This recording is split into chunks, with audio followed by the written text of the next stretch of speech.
ఆదికాండము 17వ అధ్యాయము.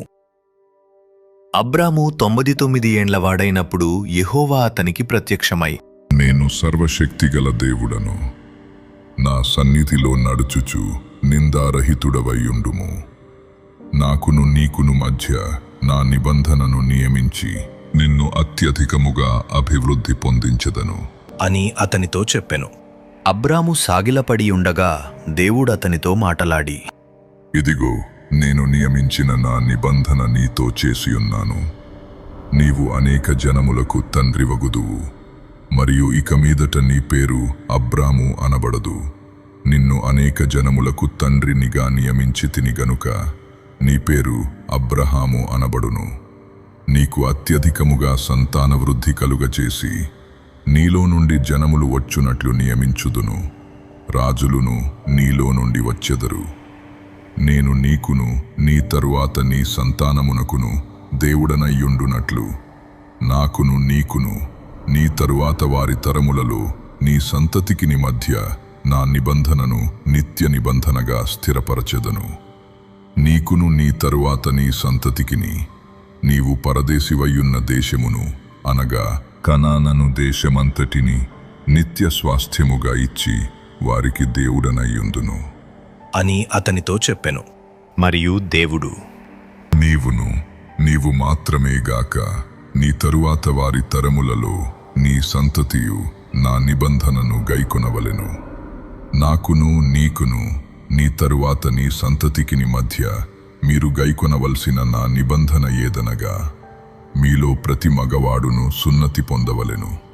మీరు మీ గోప్యాంగ చర్మమున సున్నతి పొందవలెను.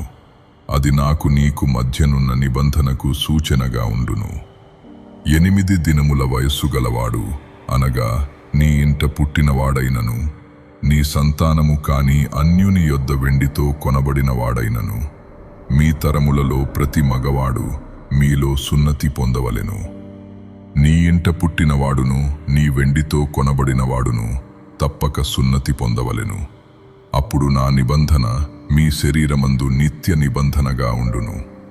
సున్నతి పొందని మగవాడు అనగా ఎవని గోప్యాంగ చర్మమున సున్నతి చేయబడదో అట్టివాడు తన జనులలో నుండి కొట్టివేయబడును.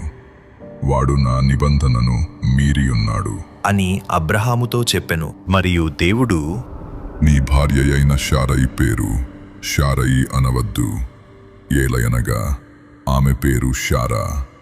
నేనామెను ఆశీర్వదించి ఆమె వలన నీకు కుమారుని కలుగజేసెదను. నేనామెను ఆశీర్వదించెదను. ఆమె జనములకు తల్లి అయ్యుండును. జనముల రాజులు ఆమె వలన కలుగుదురు అని అబ్రహాముతో చెప్పెను. అప్పుడు అబ్రహాము సాగిలపడి నవ్వి, 100 ఏండ్ల వానికి సంతానము కలుగునా, 90 ఏండ్ల శారా కనునా అని మనస్సులో అనుకొనెను. అబ్రహాము, ఇష్మాయేలు, మీ సన్నిధిని బ్రతుకననుగ్రహించుము అని దేవునితో చెప్పగా, దేవుడు, నీ భార్య అయిన శారా నిశ్చయముగా నీకు కుమారుని కనును. నీవతనికి ఇస్సాకు అను పేరు పెట్టుదువు. అతని తరువాత అతని సంతానము కొరకు నిత్య నిబంధనగా నా నిబంధనను అతనితో స్థిరపరచెదను. ఇష్మాయేలును గూర్చి నీవు చేసిన మనవి నేను వింటిని. ఇదిగో, నేనతనిని ఆశీర్వదించి అతనికి సంతానాభివృద్ధి కలుగజేసి అత్యధికముగా అతని విస్తరింపజేసెదను. అతడు 12 మంది రాజులను కనును. అతనిని గొప్ప జనముగా చేసెదను. అయితే వచ్చు సంవత్సరము ఈ కాలమందు శారా నీకు కనబోవు ఇస్సాకుతో నా నిబంధనను స్థిరపరచెదను అని చెప్పెను. దేవుడు అబ్రహాముతో మాటలాడుట చాలించిన తరువాత అతని యొద్ద నుండి పరమునకు వెళ్ళెను. అప్పుడు అబ్రహాము తన కుమారుడైన ఇష్మాయేలును, తన ఇంట పుట్టిన వారినందర్నీ, తన వెండితో కొనబడిన వారినందర్నీ, అబ్రహాము ఇంటి మనుష్యులలో ప్రతివానిని పట్టుకొని దేవుడు తనతో చెప్పిన ప్రకారము ఆ దినమందే వారి వారి గోప్యాంగ చర్మమున సున్నతి చేసెను. అబ్రహాము గోప్యాంగ చర్మము సున్నతి చేయబడినప్పుడు అతడు 99 ఏండ్లవాడు.